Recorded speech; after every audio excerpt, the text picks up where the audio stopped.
Voyons. On Et, pourra se retrouver un peu plus tard. Et du Comment coup, vous voilà, on allez? propose on va très bien, là, ça se passe bien. Et vous, Vous êtes où toutes les deux? chez nous, Où? À À Paris. Compiègne? À Compiègne. Paris pour toi? Et toi, Compiègne? Oui. D'accord. Et donc, du coup, vous voulez commencer? Dis-nous, vas-y. Alice, t'es la plus grande? Alors, je vais reprendre par rapport aux questions.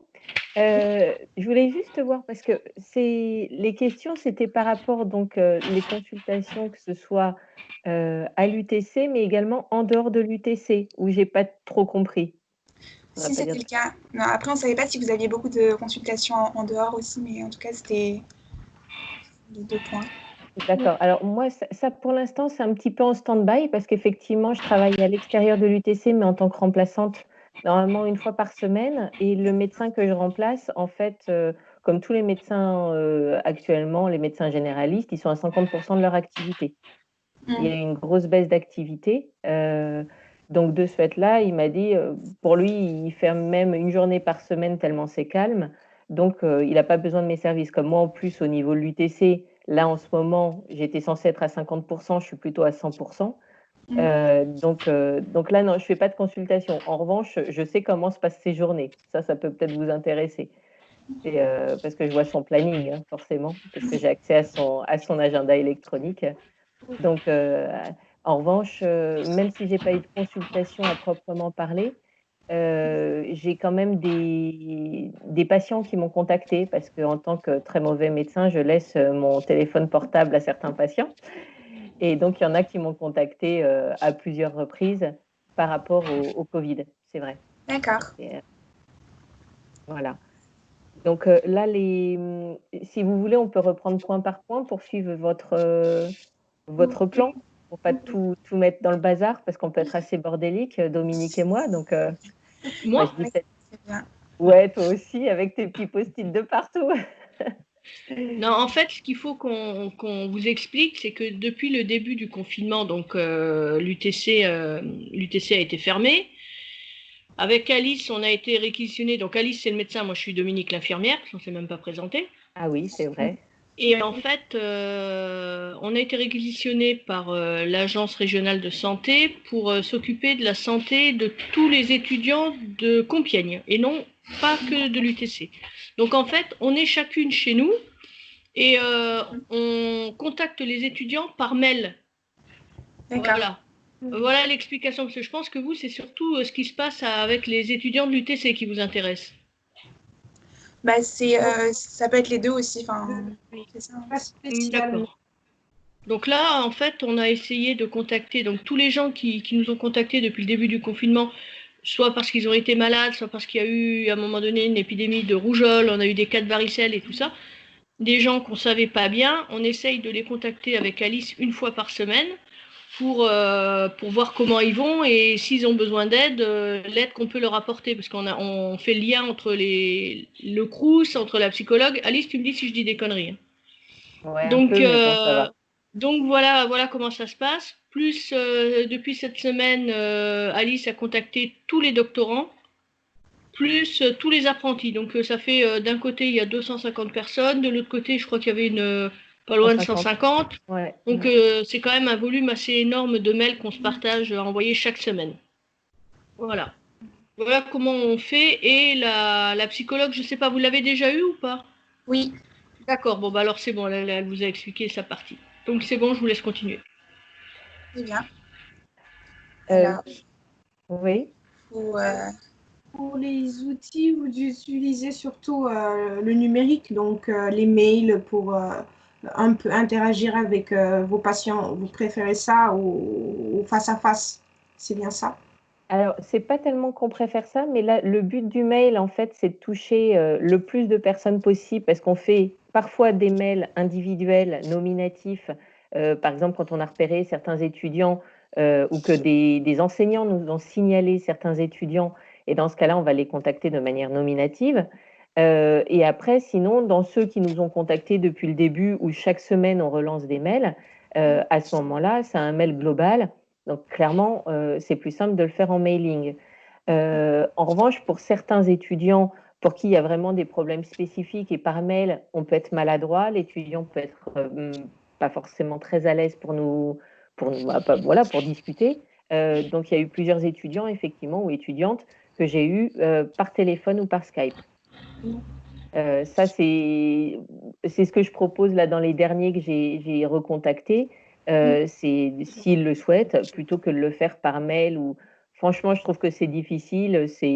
Enfin, moi, je suis pas une littéraire et faire un mail, je mets 10 ans pour le faire parce que j'ai peur de faire des fautes de frappe, de faire des choses qui seraient mal comprises, d'être maladroite.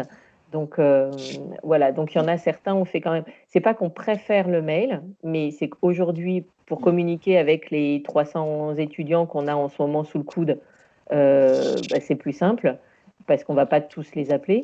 Mais par contre, quand il y a des choses plus spécifiques et quand ils sont demandeurs, à ce moment-là, bien sûr, on préfère en face à face. Ça ressemble plus à de la médecine ou enfin, c'est mieux, quoi. Là, par exemple, si je vous avais juste au téléphone, c'est moins bien. Un petit Skype, on voit vos têtes. Pour quelqu'un qui n'est pas très bien, ça permet de voir aussi si il a une tête de déterré, si voilà, il y a plein de choses, hein. D'accord? Donc c'est pas tellement ce qu'on préfère. On fait avec les moyens du bord et après on essaye de s'adapter au mieux suivant ce que l'étudiant préfère aussi d'ailleurs.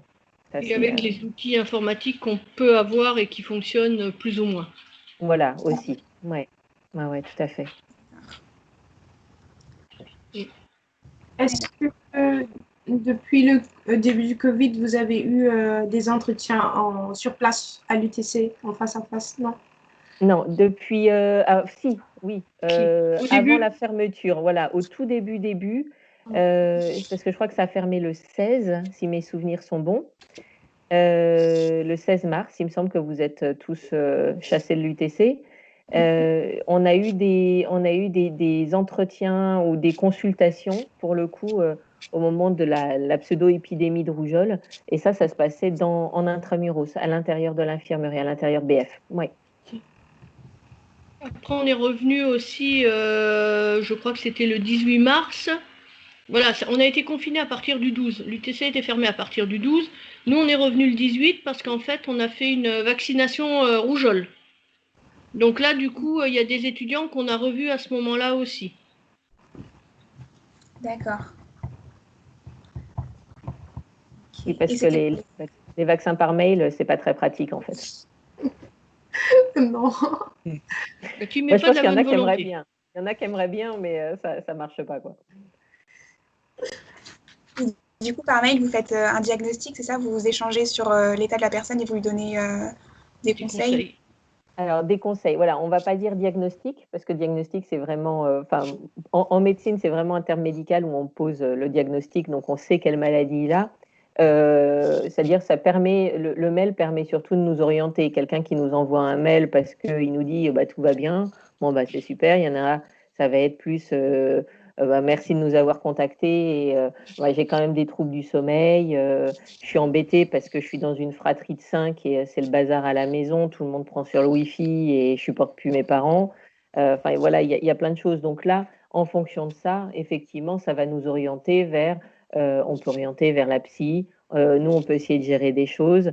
Ceux qui veulent revenir à Compiègne, on leur conseille de reprendre contact avec Étienne Arnoux pour voir s'il n'y a pas le papier, l'attestation pour pouvoir revenir sur Compiègne au moment du déconfinement. Enfin, voilà, il y a pas mal. Donc oui, le mail permet de nous orienter. Les réponses de mail, surtout. Alors,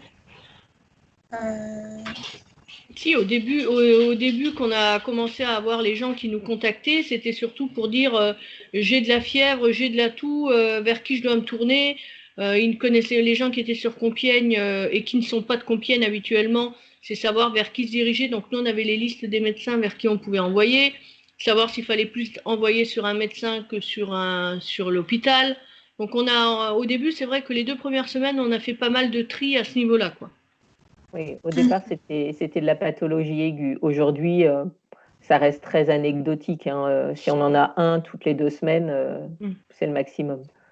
Au début, c'était la panique à bord, hein. Dès qu'il y en avait un qui toussait ou qui avait un peu de fièvre, c'était le gros stress. Là, soit c'est parce que les gens le sont moins, soit c'est parce que ça a permis de relativiser un petit peu là, les dernières semaines. Okay. Alors, du coup, vous avez été davantage sollicité en fait parce que surtout, est-ce que vous pouvez dire à peu près le nombre eu en plus par rapport à avant l'épidémie?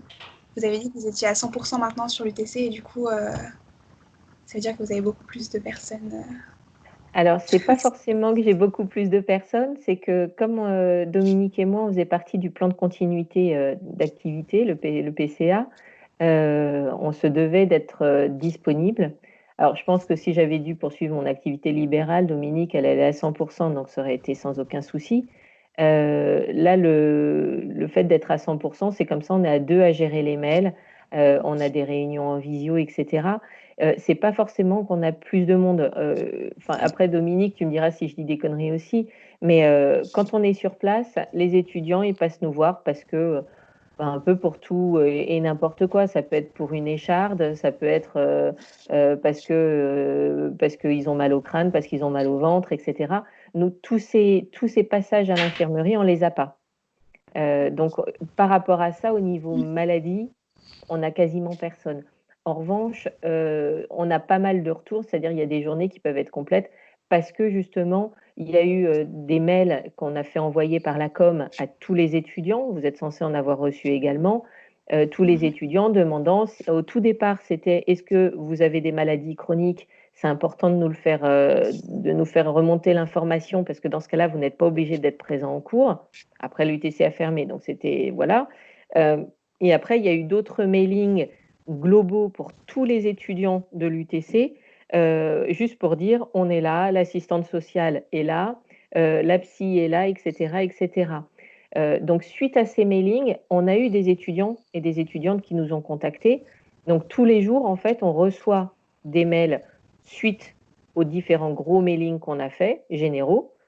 Et puis après, nous, comme on a recontacté en plus, que Dominique disait tout à l'heure, les doctorants, les apprentis de manière plus spécifique, forcément, on a des retours à chaque fois. Donc, suivant, si l'étudiant il va bien, bon, bah, on ne va pas relancer systématiquement le jour même. Par contre, s'ils nous font remonter des informations, genre j'ai les troubles du sommeil, j'arrive pas à me motiver, là, on refait une réponse. Donc, en fait, ça prend un temps monstre parce que c'est mail par mail. Et puis après, voilà, on est obligé de se creuser la nénette aussi pour se dire, bon, maintenant, qui on va essayer de contacter? Parce que le but, c'est qu'il y ait un maximum d'étudiants qui soient au courant que le service, il est fermé physiquement, mais Dominique et moi, on est encore en activité. Donc, en soi, le 100% pour moi, c'est surtout déjà pour ne pas abandonner Dominique. Et puis, on fait partie du plan de continuité. Donc, de toute façon, on se devait d'être présent au cas où. C'est ça. Mais au niveau bobo, etc., non, on a beaucoup moins de demandes. Enfin voilà, les choses basiques, les étudiants ne peuvent pas venir nous voir. Ça va peut-être reprendre à la réouverture, mais là, non, c'est plus le cas. D'accord. Je ne sais pas si Dominique, tu as des trucs à dire là-dessus. Non, c'est ça. C'est tout à fait ça. Et en plus, il y a beaucoup de gens, d'étudiants qui sont repartis dans leur famille.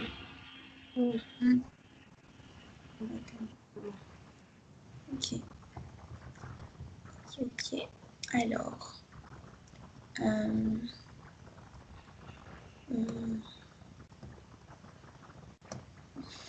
regarde un peu. Du coup, est-ce qu'il y a une modification un peu des personnes, du profil des étudiants qui viennent vous voir, comme que c'était pas pour les mêmes causes? Est-ce que du coup, c'est plutôt, je sais pas si vous aviez un profil type de personnes qui venaient vous voir un peu et que ça s'est un peu changé ou c'est vraiment très diversifié et vous pouvez pas spécialement généraliser? C'est plutôt des étudiants qui sont seuls, des personnes en famille, confinées? Alors, pour moi, mon ressenti, après Dominique, tu diras ce que tu en penses, mon ressenti, c'est qu'on ne peut pas trop se baser sur les retours de mail parce que c'est nous qui sommes allés, on a été à la pêche aux étudiants.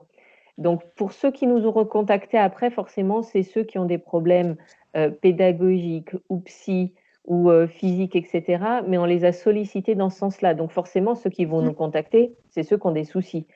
Alors qu'à l'infirmerie, quelqu'un qui se vautre en vélo ou en skate, il va passer. Bon, bah, celui-là, l'étudiant lambda, il ne va pas prendre contact avec nous parce que peut-être que tout fonctionne bien. Après, dans ceux qui nous ont contactés spontanément, bah, c'est ceux qui sont déjà assez vigilants d'habitude. Donc oui, il y en a qui sont signalés en disant bah oui, tout va bien, mais on nous a demandé de nous signaler, donc on se signale.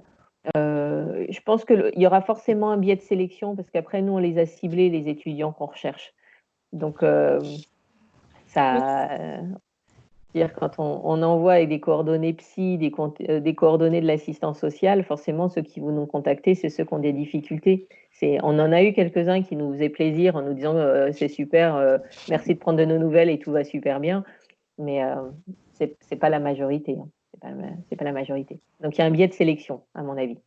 Et les gens qui nous ont contactés également, qu'on connaissait, qu'on n'avait pas nous dans notre giron, c'est surtout les gens qui suite aux cours par correspondance, stressent énormément. Les gens qui sont confinés dans leur famille, qui à un moment donné, bah, vous volez un peu de vos propres ailes à Compiègne parce que vous avez votre appart et tout, et vous vous retrouvez avec les parents, et là, le conflit de génération, bah, c'est pas évident à gérer. Donc, il y a eu pas mal de gens comme ça en disant je peux plus supporter mes parents. Et d'autre part, on a eu aussi des gens qui nous ont contactés parce qu'au niveau financier, il y a beaucoup d'étudiants qui avaient des jobs étudiants, aussi bien à McDo que des jobs étudiants sur l'UTC, qui se retrouvent sans job, donc sans argent à pouvoir les aider à finir leur fin de mois. Et ils se sont réellement retrouvés dans une misère noire. Et là, dans ces cas-là, avec Alice, on fait le lien entre les aides que l'UTC a pu mettre en place, que le Crous a mis en place via l'assistance sociale, alors que les étudiants ne savent pas forcément.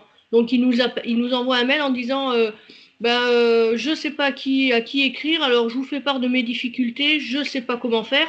Et donc, nous, on oriente. On oriente vers les bonnes personnes qui peuvent les aider à un moment donné. Et ça, ces gens-là, on ne les avait pas forcément avant. D'accord. Comment vous arrivez à rassurer vos patients, surtout vu que vous utilisez des outils numériques là actuellement? Ça doit être plus difficile maintenant de les rassurer avec des outils numériques face à face. Alors, pour l'outil numérique, je pense que par mail, ce qui peut être rassurant, c'est ce que Dominique a eu plusieurs retours aussi dans ce sens-là, c'est que les étudiants qu'on contacte chaque semaine ou tous les 10 jours, il y en a qui attendent le mail de Dominique ou le mien, enfin le mail du service, en disant bah, c'est bien, finalement, on voit qu'on n'est pas oublié. Donc ça, visiblement, déjà, ça rassure.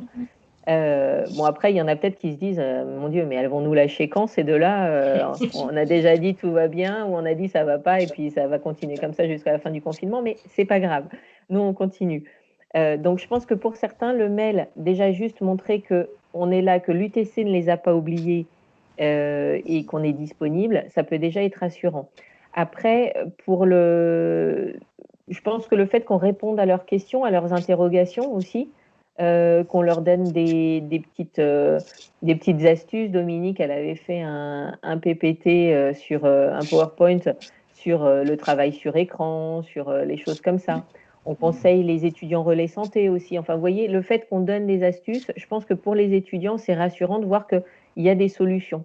Comme on essaye de leur apporter des solutions, après, je ne peux pas me mettre à la place de l'étudiant, mais visiblement, bon, ça peut être en dents de scie leur morale. Hein. Il y a des semaines où il y en a qui nous disent tout va bien, et la semaine d'après, bah non, ça va plus, et puis la semaine d'après, bah, ça reva. D'où l'intérêt d'envoyer des mails régulièrement. Et après, pour les rassurer un petit peu plus, moi, les derniers que j'ai faits, c'était la semaine dernière en Skype et téléphone. Je pense que ça permet de plus clarifier les choses. Donc, ça doit être du numérique. On a quand même le face-à-face. On n'a pas le tactile, mais là, ce que je vois, ce n'est pas pour des problèmes physiques. C'est plus pour des problèmes généraux, d'organisation, de motivation. Et là, peu m'importe que je sois dans le même bureau ou par écran interposé, le dialogue, il est là. Hein. Si on a une connexion correcte, là, les derniers, je suis vraiment contente de les avoir vus en Skype. Et ce qui est, par exemple, là, il y en a 2 que je dois recontacter cette semaine. Je vais leur proposer, pareil, des créneaux, histoire de les relancer dans ce sens-là. Parce que visiblement, ça a fait du bien de reprendre contact, parce qu'ils s'étaient complètement coupés du reste, des profs, des amis, etc. Et ils ne sont pas en famille. Donc, ça permet quand même de garder un lien. Même si c'est du numérique, moi, j'étais pas fan, mais ça ou rien du tout, en fait, c'est très bien. C'est très bien. Et l'autre avantage aussi, c'est qu'on a pu attraper des gens qui sont à l'étranger. On a des étudiants qui sont à l'étranger et qui se retrouvent coincés dans différents pays. Et donc, ça nous permet aussi d'échanger avec. Ouais. Est-ce que vous pensez qu'après le déconfinement, vous continuerez certainement d'utiliser ces outils? Pour les gens à l'étranger, pour ma part, oui, parce qu'on va continuer à les suivre jusqu'à ce que les gens rentrent en France et en fait, qu'ils aient plus besoin de nous, je dirais. On essaye d'être présente autant qu'on le peut. Et puis, je pense qu'on gardera ce lien par mail un petit moment, parce que je pense que même nous, toutes les deux, on va reprendre la semaine prochaine. Mais vous, non. Donc, je pense qu'il y aura besoin encore un petit moment de vous suivre et de nous assurer que vous allez bien, quoi. Donc, à partir de la semaine prochaine, les visites en face à face, vous allez les prendre ou bien vous allez continuer avec les mails et les Skype? Alors, on va essayer de favoriser au maximum les mails, ça c'est sûr, comme Dominique disait, pour pouvoir continuer à toucher un maximum de monde, surtout que vous serez déconfinés, a priori, à moins qu'ils rechangent d'avis. Donc, il va y avoir un peu d'autres problématiques aussi suite au déconfinement, comme ceux qui vont s'amuser à reprendre leur vie d'étudiant, à faire la fête, etc., etc. Donc, je ne suis pas sûre que tout soit bien respecté au niveau distanciation, mais bon, bref, ça c'est un autre problème. Dans tous les cas, il y aura toujours, je pense, une problématique par rapport au côté pédagogique, puisque les cours vont continuer à se faire à distance. Et ça, c'est quand même une grosse source de stress pour tout le monde, enseignants aussi d'ailleurs, enseignants et étudiants. Donc, ouais, les mails, on va les continuer. Après, pour le présentiel, nous, on est tenu d'avoir l'infirmerie ouverte comme on faisait auparavant. En revanche, ce ne sera pas pour le tout venant. On ne laissera pas la porte de l'infirmerie ouverte. Les étudiants, ceux qui voudront nous voir, visiblement, la direction est d'accord pour qu'ils passent nous voir, mais on conviendra de rendez-vous. Ce sera avec le masque. Il faut que nous, on soit protégés, que les étudiants soient protégés pour vraiment limiter les contacts inutiles, en fait, parce que les cabinets médicaux sont quand même des brassages de microbes, sont des bouillons de culture au niveau microbes. Donc là, le but, c'est qu'on le fasse bien, qu'on puisse désinfecter entre chaque, ce qu'on ferait en ville, tout simplement. Donc oui, on va rouvrir, mais pas comme on le faisait avant, où n'importe qui rentrait, où il peut y avoir 10 personnes en salle d'attente si on était à la bourre. Donc on ne reprend pas les visites classiques, les visites médicales de prévention, mais s'il y a besoin, on recevra les étudiants. Ce qui peut être fait par Skype ou par téléphone, on continuera bien sûr. Oui. Alors, sinon, vous aviez dit que vous travaillez aussi dans une... vous n'étiez pas à 100% normalement à l'UTC. Et du coup, vous connaissez un peu l'autre façon de travailler. Est-ce que vous pouvez décrire comment ça se passe un peu?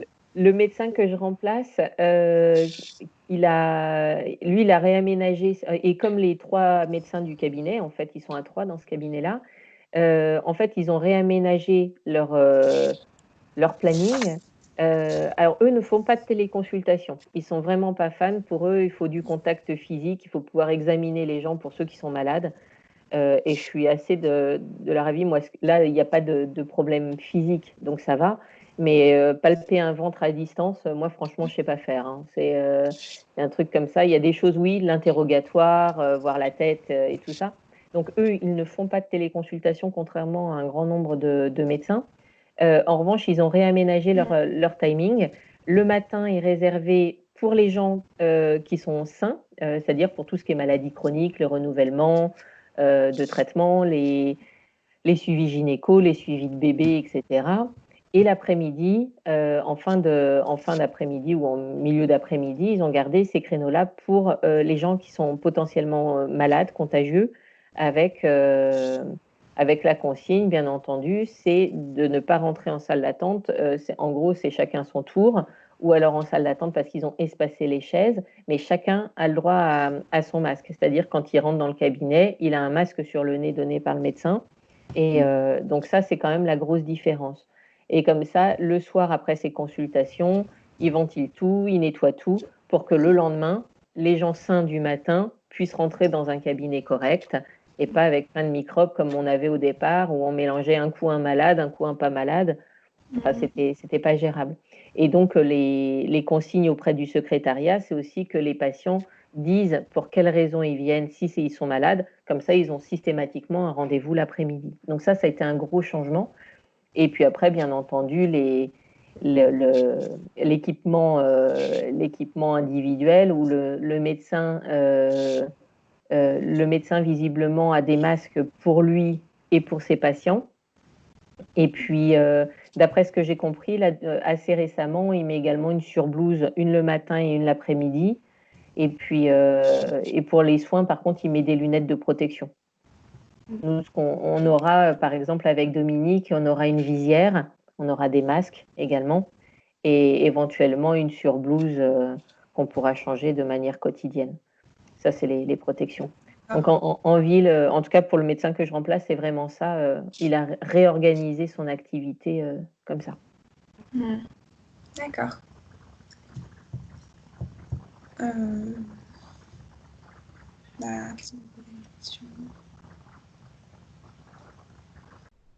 Alors, dans quel état sont les patients avec lesquels vous interagissez actuellement? Est-ce qu'ils sont plus perturbés actuellement là, avec un niveau de stress qui a augmenté depuis le début du confinement, ou est-ce qu'ils relativisent un peu plus par rapport à la situation?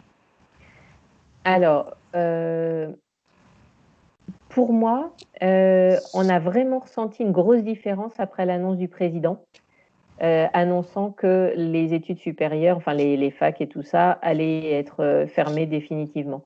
Pour nous, on a des étudiants qui étaient à peu près stables, on va dire. Je parle bien dans ceux qu'on a sous notre coupe, hein, ceux qui nous ont déjà contactés ou que nous on contacte. Donc c'est peut-être pas représentatif, mais on a reçu un vrai coup de massue à ce moment-là, avec justement une perte de motivation. Ils étaient plus perdus. Et ce qui est complètement logique, hein, on vous annonce que finalement, les cours, ils vont continuer comme ça, donc ça veut dire que ça va être continu, la galère en continu pour assister aux cours, comment vont se passer les examens et tout ça. Donc là, il y a vraiment eu un gros mal-être ressenti parmi nos étudiants suivis. Et voilà, d'ailleurs, c'est suite à ça qu'on avait contacté la DFP en disant ce serait pas mal de faire une annonce concernant les examens, concernant tout ça. Alors, ils avaient prévu de le faire, mais il fallait juste que tout soit validé par les différentes instances. Donc, ouais, moi, je dirais qu'au départ, c'était plus le stress Covid, comme disait Dominique tout à l'heure. Et petit à petit, là, c'est plutôt un peu l'épuisement, on en a marre d'être enfermé. Les cours, il y a des enseignants visiblement qui tiennent pas la route et qui sont très peu présents. Enfin, c'est un peu n'importe quoi. Et là, c'est plus la démotivation, le fait que ça perdure. Là, c'est plus les mêmes raisons c'est plus les mêmes motifs dans les mails. Le stress des examens, oui. Oui, c'est ça. Là, il y a eu le coup du stress des examens par rapport aux médians. Et il y en aura pareil au moment des finaux, surtout que là, ce n'est pas encore établi. Il y a encore des enseignants au dernier moment qui n'ont toujours pas dit les modalités d'examen. Enfin, voilà, il y en a qui jouent le jeu et d'autres vachement moins, en fait. Et on sait que ce ne sera pas en présentiel. Donc ça a été annoncé. Et c'est vrai que ça a mis beaucoup de... Les gens espéraient vraiment, enfin les étudiants espéraient vraiment revenir à l'UTC à un moment donné, reprendre une vie à peu près normale. Et c'est vrai que ça leur a mis un gros coup derrière la tête. Et j'ai eu la psychologue hier par mail et elle disait qu'elle a eu pareil une augmentation des consultes cette semaine. Là, je pense que les gens arrivent à saturation. Entre les gens isolés qui, à un moment donné, en ont marre d'être loin de chez eux, de ne pas pouvoir mener une vie à peu près normale, entre les gens qui sont chez leurs parents, qui, à un moment donné, ont juste envie de revenir dans leur appart et de revoir leurs amis. Et là, je pense qu'on arrive tous, d'ailleurs, à saturation à ce niveau-là.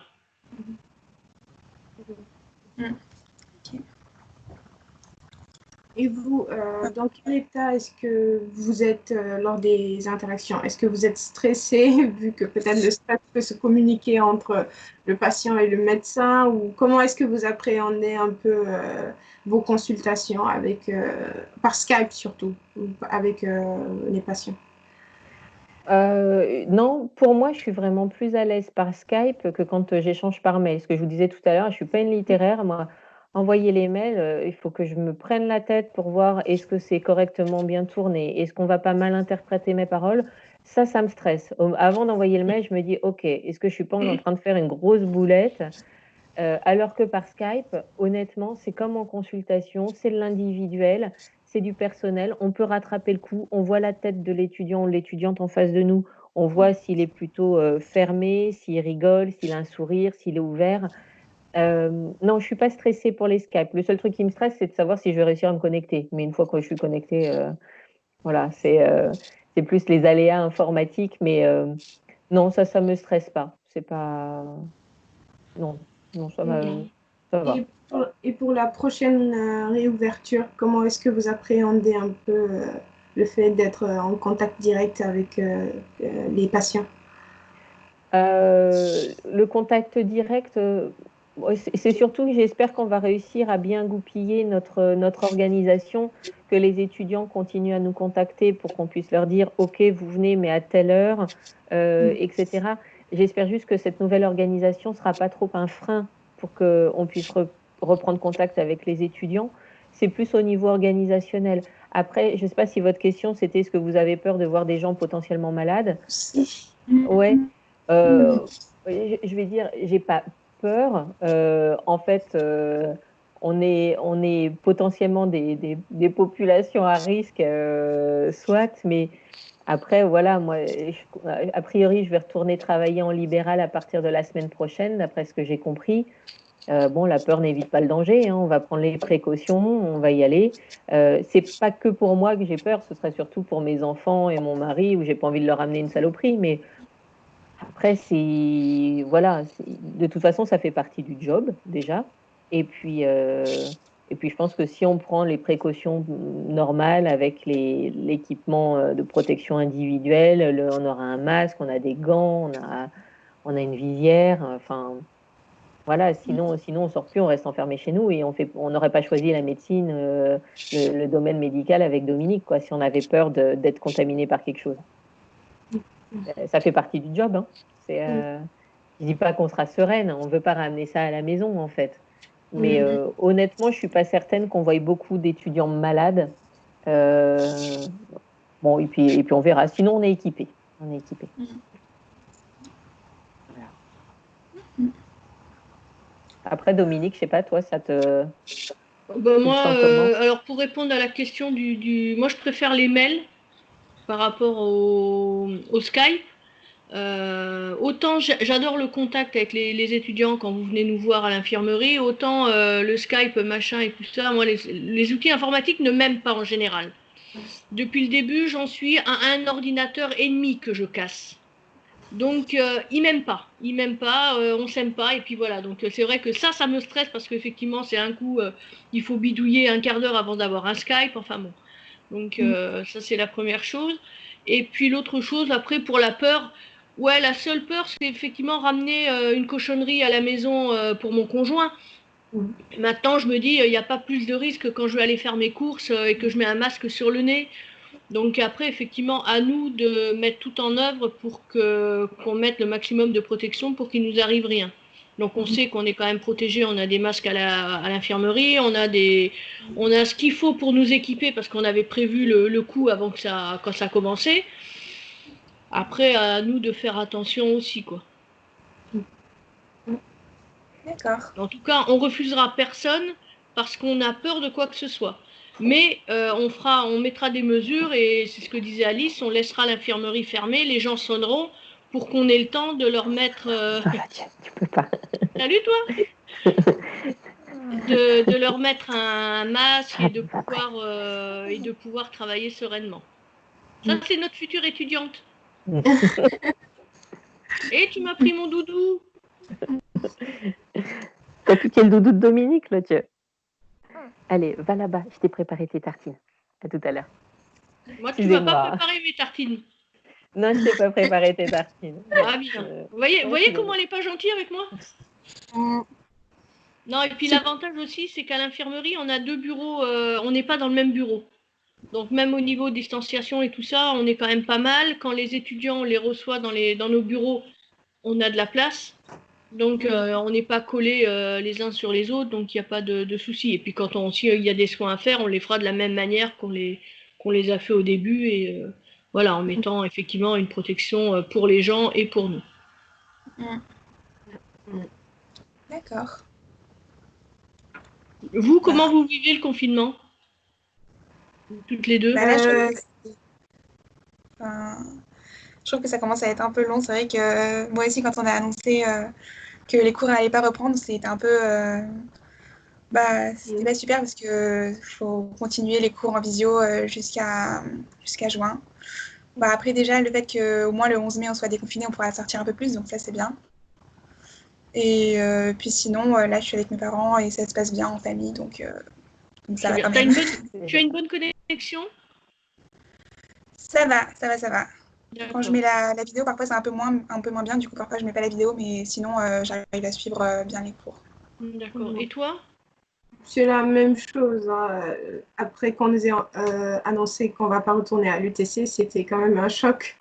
Du coup, c'est assez difficile un peu de suivre les cours, mais on tient le coup. Donc, on essaie de ne pas rater un mail surtout pour éviter de se retrouver à la bourre. C'est un peu difficile à suivre, mais on se dit, bon, il faut le faire, c'est tout, parce que c'est la situation qui le demande et on tient le coup, ça va. Pourquoi tu es sur Compiègne? Parce que tu habites Compiègne? Tu es originaire d'où? Oui, du Sénégal. D'accord, ah oui. Ouais. Et ta famille, ça se passe comment là-bas? Ça se passe bien. Bon, il n'y a que ma mère qui est encore au Sénégal avec un de mes frères. À part ça, l'autre est aux États-Unis. Donc, du coup, on est un peu éparpillés. Mais bon, on tient le coup. On s'appelle tout le temps. Voilà. Et au niveau santé, ça se passe comment? Là-bas, ça va. Pour le moment, on n'a pas encore beaucoup de cas graves et beaucoup de contamination. Ils essayent de s'organiser un peu, de faire des publicités, des spots pour un peu réveiller les gens et les prévenir que voilà, c'est un réel danger qui est dans la population. Là, j'ai eu un entretien avec une de mes belles-sœurs qui est médecin. Elle m'a dit qu'actuellement, les gens sont un peu plus éveillés et ils se rendent compte que voilà, la maladie, elle est présente et les gestes barrières sont respectés, en tout cas. Donc, ça parce qu'ils n'ont pas le choix, là. S'ils ne le font pas maintenant et qu'ils ne prennent pas tout de suite les mesures, ça va dégénérer et ils n'ont pas les moyens du tout de faire face comme la France actuellement. Ils n'ont pas le choix. Donc, du coup, les gens sont un peu plus en alerte et ils essaient de respecter au maximum. C'est difficile, par contre, parce que il y en a qui... Oui, les gens vivent dehors. Il y en a même qui pensent qu'ils prennent la maladie pour une honte, donc ils ne même pas dire qu'ils sont malades. Donc du coup, ils se mettent à contaminer plein de monde comme ça et ils refusent d'aller à l'hôpital. Il y en a des cas comme ça. Et c'est comme ça que la maladie se retrouve dans la population. Heureusement, quand même, il y a une bonne partie qui est bien conscient du danger. Et voilà, donc du coup, les mesures sont là. Ils ont déjà, je pense, commencé à distribuer des masques. Tout le monde doit en porter obligatoirement. Ils ont fait comme la Chine, je pense, en train d'asperger un peu les rues pour enlever, je sais pas, quelques microbes. En tout cas, là, ils y sont à fond. Parce que si ça monte d'un cran, je pense qu'ils ne vont pas pouvoir supporter financièrement les coûts. Tu es d'où? Tu es de Ouakam? De Dakar, la capitale. D'accord, ouais. Oui. Ah, c'est joli là-bas. Merci. Ça fait longtemps que je ne suis pas retournée. Ça fait 5 ans que je suis ici en France. Donc, Moi, j'y étais une nuit en 2003. T'imagines? ah oui, ça fait longtemps. Hein. Ah, ça fait longtemps, ouais, mais c'est vrai que l'Afrique, c'est vraiment... de toute manière, l'Afrique, c'est où tu aimes, où tu détestes. Moi, Ouais, j'avais adoré. ouais, c'est vrai, j'avoue. Avec la chaleur et Ouais. l'ambiance, c'est vrai que soit on aime, soit on n'aime pas. Mais c'est vrai que c'est encore plus compliqué de gérer des maladies comme le coronavirus parce que les gens, effectivement, c'est pas comme ici. Les gens vivent dehors, les gens vivent les uns avec les autres parce que c'est plus des... Voilà, les gens se mélangent beaucoup plus qu'on peut se mélanger en France.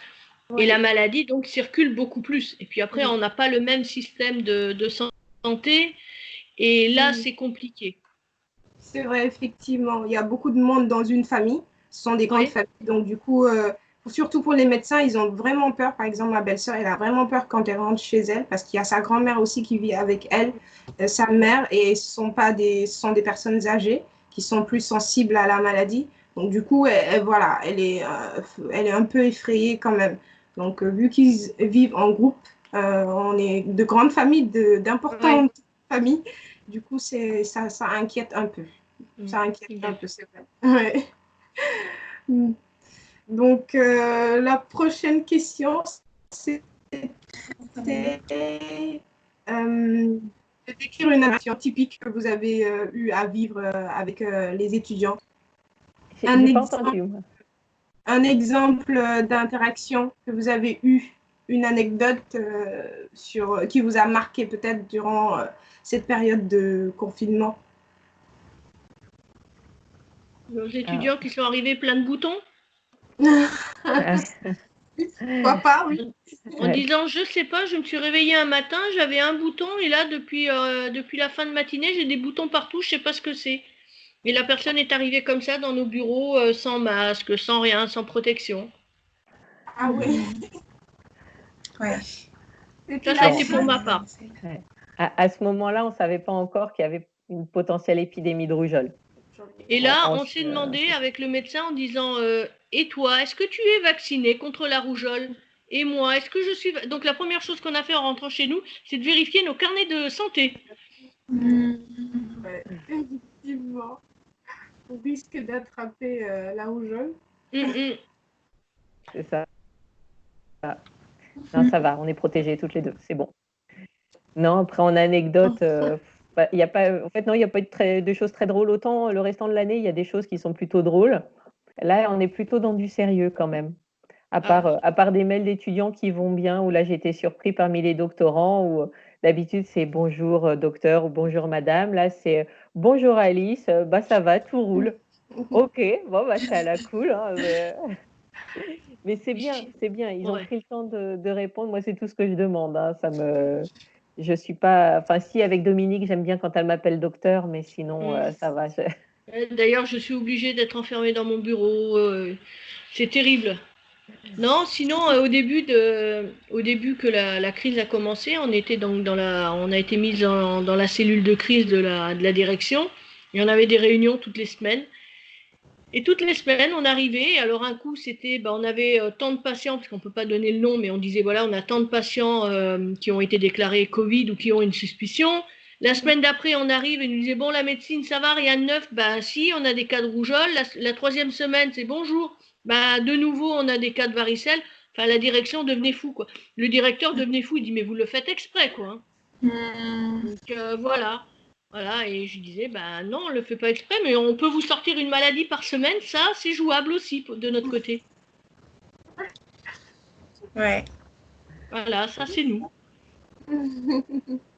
Mais ça a été plus difficile durant cette période qu'avant, non?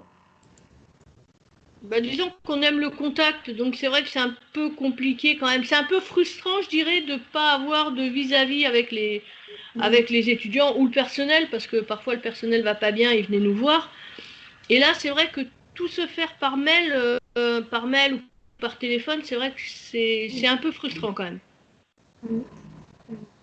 Ok. Bon, je pense qu'on a fait le tour à peu près de ce qu'on voulait savoir. Ça nous a bien éclairé. Ouais. Ça a répondu à vos questions? Oui, oui, hein, tout à fait, même D'accord. plus que ce qu'on pouvait avoir. Donc, Ok.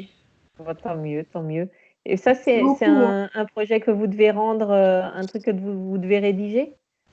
On va plutôt passer en mode blog avec peut-être une petite vidéo, faire un petit commentaire, mettre des choses bien jolies et voilà, sous format blog. Parce que je pense que la prof, elle préfère plutôt ça que le rapport. Donc, on D'accord. va Bon, faire c'est vrai ça. que c'est C'est plus plus vivant. agréable, je pense. Ouais, c'est ça, Oui, c'est plus vivant.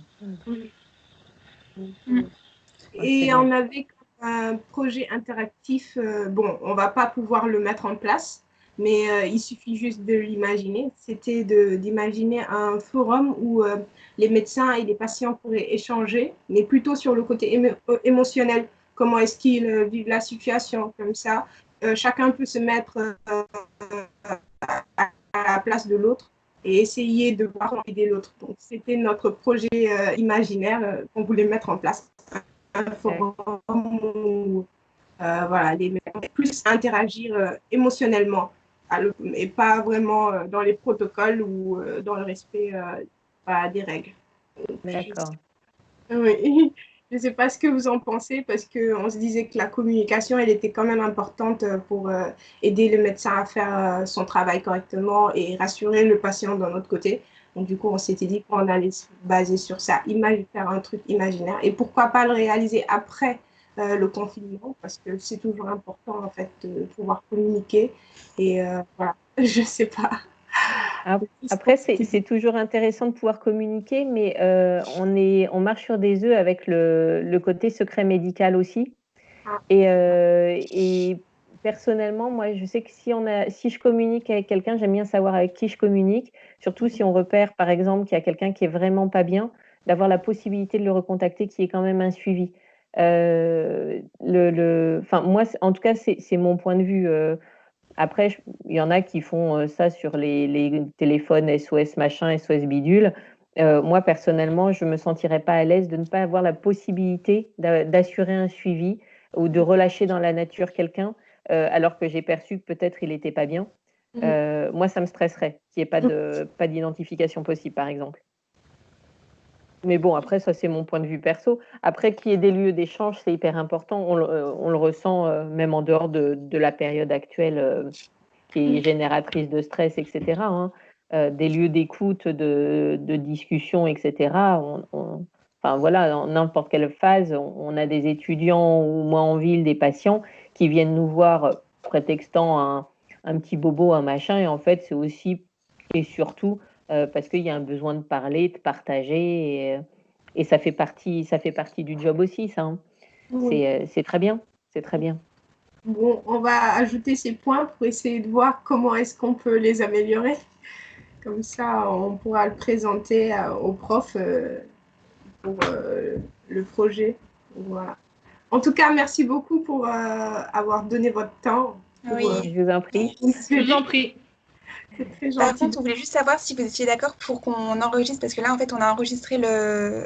Je ne sais pas si vous voyez en haut, mais il y a marqué que ça a été enregistré. Et du coup, est-ce que vous êtes d'accord pour qu'on le garde? Parce qu'on a fait les choses un peu à l'envers, mais ça Oui. vous dérange pas si c'est enregistré du coup? Non, non, Non, moi de mon non. côté non plus. Non, on n'a rien dit de. Enfin, on a dit quelques conneries, mais bon, c'est pas. De toute façon, ça reste. Enfin, c'est pour nous aider à mieux pour le projet, mais ça Il sera n'y a pas. pas, il y a pas de souci. Il n'y a pas de souci. Merci. Merci Je vous beaucoup. en Je prie, vous puis en faites prie. attention à vous surtout, d'accord? Oui, Bonne Oui. journée à Allez, toutes les deux. bonne journée. merci, Au bonne Au revoir, journée. à une revoir. Au prochaine. revoir. Allez. On va mettre l'enregistrement. Voilà.